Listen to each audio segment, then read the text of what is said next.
Three, two, one. The Renegade Show. Boom! And we are on. Hello, everybody. Welcome to another exciting episode of the Renegade Show. Today, we have a really special guest with me, Mr. Edgar Jobe Gasper. He's been one of my oldest friends and a fellow renegade in and of himself. And we're truly happy to have him here on the podcast. Give us a little bit of biography about yourself, where you come from, what you do, so that folks can kind of get an idea of you. And do we call you Edgar or do we call you Joe? What do we call you? You definitely call me Edgar, only because you are one of the few fellas that know me from all the way back then, right? But majority of people refer to me as Jobe these days. I think it's also easier to pronounce in the in local tongue when you compare it to Edgar, which over here And where no did one the seems to be able to know it, right? I get it. I'm always curious, where did the name Job come from? I mean, it's slight tangent. Where did that name Job came from? My confirmation name, yeah, Oh, okay. the That's Book of Job, the Book of Job. right over there. Okay. So, yeah, a bit about myself. I've pretty much been an island boy my whole life. If any one thing you could associate me with me, it would be that I like to go fishing Hmm. and be in any type of water. I guess it might be something from coming from the island, right? If it's a river, if it's a pond, if it's a stream, if it's a drain, if there's fish, there'll fish. I just enjoy spending time on the water. Work-wise, I actually started working quite early on out of high school. I did do a bit of what is the name of that course? You know, it's a computer certificate thing. I didn't quite finish it. Went off Hmm. to the capital, worked for a couple of years, realized how much I didn't like working in the capital because there's absolutely no water around you. Came back to the island and yeah, I joined an MNC back about 18 years back. Joined an MNC, worked my way, I would say worked my way up. And then, yeah, actually, there wasn't really much jumping, was there? After 17 years, got into something that I thought was worth building. And here I am today. You like you like building roots. I think you're one of those what we call millennial generation, right? If I were to I take it as a compliment because I miss it by a few years, right? right. If we're honest. And staying in an island your entire life and staying in a job for 17 years, that's quite a departure from that generation who I know in a gross generalization they tend to move around, they tend to seek experience. So tell me, let's dig a little bit about this idea of being around water and growing roots. I'm curious. Well, yeah. So on one hand, you do have that perspective, right, where you want to go out and get experience. But I fall into a different, I would say, mindset where I think the experiences that you want to get, it better be towards what you want to build or what you think it's worth building.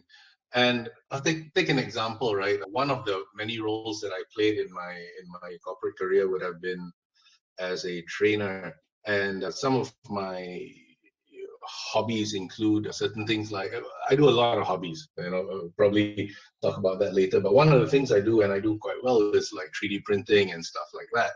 And someone would come up to you and say, "Hey, you've been in your corporate life for so long and so long, and why not start experimenting and going live into other fields?" So that's interesting. So if I'm hearing you right, as the idea of being able to last that long in one place or one vocation is that the job is a vehicle to fund your what we would call the hobbies of your life. But I Yeah, think the concept around it is having a purpose in terms of and actually an idea of what the job's function is to for you, right? yeah. And don't get me wrong, right? You don't want to get a job that doesn't help you build towards what you want to build either. I would say that I was lucky. Obviously, so you might say something like, "Oh yeah, I planned down this career path," and no, I didn't. Right? I got lucky, and I Hmm. ended up in a job that gave me a lot of experience managing a team. Let's look at your greatest hits and let's look at your greatest learning opportunities. How about that? Well, yeah, my greatest hit obviously would be, well, the job that I have today, right? I'm entrenched in something that I love to do, and that's into the world of cryptocurrencies. And it was how that life began was pretty much crypto being one of the many little projects that I endeavored on early on. I think for me, my journey started somewhere in 2012 for that. Okay. And yeah, so I got into it only because I felt that it was something worth looking into. There was interest in there was something interesting in the technology, as opposed to what most people think. Just because you got in early doesn't make you like a multi-millionaire. Because as you go along, you learn, right? But what happened was, it started off more of a geeky hobby, right? You have someone that's able to redefine how currencies are being traded, and has put forward an idea that somehow could work. And there's actually a black and white explanation on how things could be disruptive. And I took note of that, and I've been playing in that field ever since. And where it ended up was with me having a job in that line today, right? How is it that things like crypto is doing whatever things that crypto do? And unless you are doing the dirty stuff, right, you're getting into the nitty-gritty of it, and seeing what a miner sees, you're not going to understand the mechanics behind, number one, generating crypto. What makes it interesting for me is that being able to remove the human element from a lot of things that I consider are the source of a lot of problems today. Why is it important for you to liberate power from a set of human beings? What was it about the technology and the need and the question to remove power from pretty much a set of people? You don't have to go very far, right? Mhm. If you think about any organization, the only reason you have a committee to help make decisions, let's boil it down to your local, like, community center, your local condominium, right? They usually have a committee, that represents all the homeowners in the condominium. So let's take that as a very basic example, right? Mhm. Whenever something needs fixing around the let's just say you've got a pavement that's broken, Mhm. the committee would come together, sit down in a room, and 8 people or 10 people might represent 2,000 people, 2,000 homeowners, right? Mhm. Those 10 people would then sit down and say, hey, what, we need to fix this. And then they get a contract open and get someone in to do the fixing. So okay, with the community, right, with the community center, what happens is, no matter how good a job you do, whether you're an honest player or not, there's always going to be pushback from the 2,000 people that you represent, to say that, hey, did you ever come to check with us whether we were okay with you using that vendor, or did you get a kickback, or things like that. There's no honest way to get that clarified if there is always going to be a committee that represents the majority of people. So, from my perspective, this idea of a committee, it stems from all the way back to the Republic, right? In the Yeah. Roman times, where the many has to be represented by the few, the chosen few, right? Right. And so the idea of the committee But comes why? from. But why? Why do we need to do that? So Is it because of a logistics problem? the Because facilitation of the voices from the right. Republic, right, So it's a was logistics issue, isn't it? it was the facilitation of those voices and then curating those voices to make decisions, right? And I think that's the conventional wisdom that has been brought into today, right? And so if I'm Yeah. hearing you correctly, you're saying that now there is an occurrence for a solution that facilitates the voices of the many. But I think my Exactly. question to you is, why is it a problem? Have you ever seen situations where a committee can actually do some good? So yes, definitely. You see it every day, right? Mm-hmm. In the way that you'd hear of lawsuits being put forward that okay, I've been involved in it myself, right? If that's where we're going to go, where I'm part of a committee. I'm part of an organization, sorry, a committee, where the elected representatives decided to go ahead and try to do something that was rather fishy with developers. You know, I'm just using this as an example. That didn't work out in the end for them, but that's only because some of us came and stepped in. But in the process of stepping in to try and stop an elected committee from trying to take control of the assets of an organization, you realize that the legal loopholes that you had to jump through so that people could interpret various texts that have been written since God knows when, right, required people to come in and say, oh, okay, if we read this, this is represented that way, so this fella has the right to do that, and that fella has the right to do this. And then they'd have to go and try and get everybody in the organization to be on one side or the other. And then there'd be a lot of lobbying, right? It was extremely messy. What we're saying is we have the technology to put on the table a platform where we could highlight a defined problem and say, here's the points. And instead of going to a general assembly or a general meeting and everybody cast their ballots, you'd be able to digitally do that. So let's then pivot to, we've talked about your greatest success around this whole crypto, and then that brought you to the blockchain and the distributed ledger. Let's talk about your greatest learning lesson, learning opportunity in the hobbies that you've done. Okay, if there's anything, then it would be my aquaponics, right?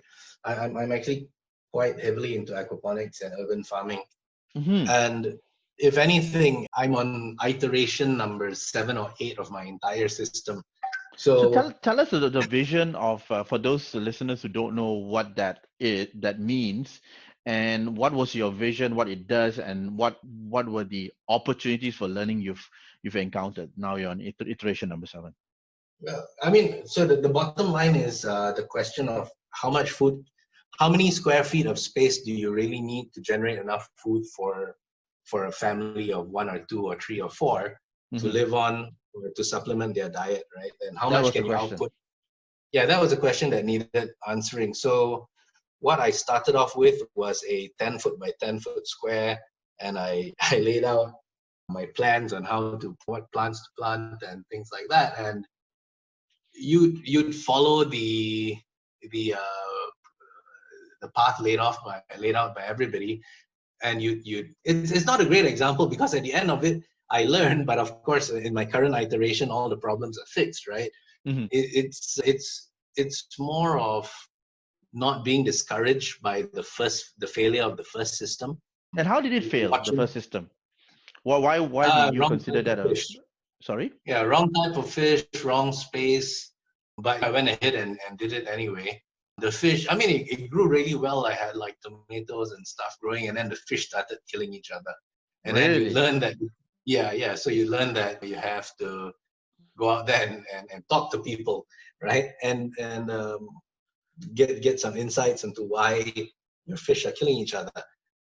So why was it? I'm curious. Why were the fish killing each other? Was it jealous of each other? What was it? Yeah, I started with tilapia, and then after a while they'd be like, when you get to a certain age, you want to mate, and when you have like 20 males and 10 females in a tiny space, things don't get friendly. Ouch! Right? That's nasty.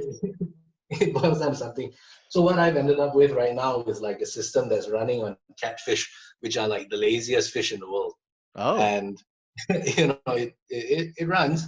I've been running this last iteration of mine for maybe 2 years now without any major flaws in the system. And the output of the system, how is it? How many families is it feeding? What is it? What's the output? I get enough. I'm not like right now. We're not like sustaining entire families on it, but I am able to output enough vegetables for my house and the 2 neighbors, right?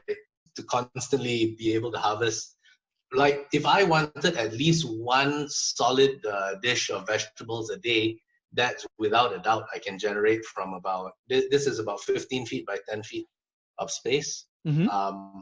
One solid meal a day is definitely doable. And right? what's For the a family of- vegetables that's being produced from the system? Your listener's not from Malaysia, right? Okay, so what's the English name for this damn vegetable? What's kangkong? Can you remember? So it's a spinach, right? It's a kind of No, spinach. it's water convalescent, I think. Okay. Right? Water convalescent. And yeah, so I do water convalescent, a couple of salad leaves, and something called down kado, which I have no idea what the English name is. Right. But you use them for wraps, right? You use them to wrap, you wrap meats and you wrap shrimp and you wrap whatnot in it. And so these are leafy greens that is produced. And how about cucumbers or tomatoes and those kinds of things? Yeah. Tomatoes. For the juicy stuff, you get tomatoes. I haven't done cucumbers in a while, but tomatoes and long beans are not a problem in this system. Okay, so right? that's the fiber. And then what about the protein? The protein, I would assume, is just fish, right? I'm rearing shrimp at the moment. So I've got one space of 8 feet by 4 feet dedicated to raising. I put in 800 fry of a shrimp that grows rather big. And my aim is to at least get a 40% yield of that 800.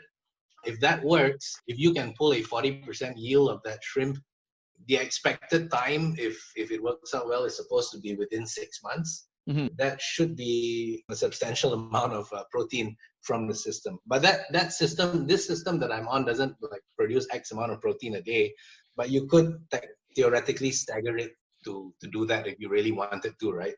If you're living like off grid, it takes a minimum amount of power to run. So to what end with the system that you're going to open source the blueprint? Are you going to conduct classes? Are you just going to share it with your friends?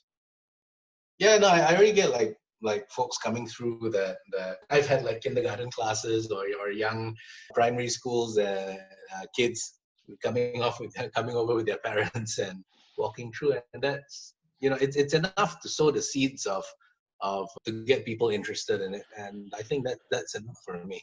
So the idea there's also the other end of the spectrum is that there are folks now offering me plots of land to like scale up the system, right? To do it on a more industrial level, but I haven't found one that I felt worth doing yet. It has to be worth building before we go into it, right?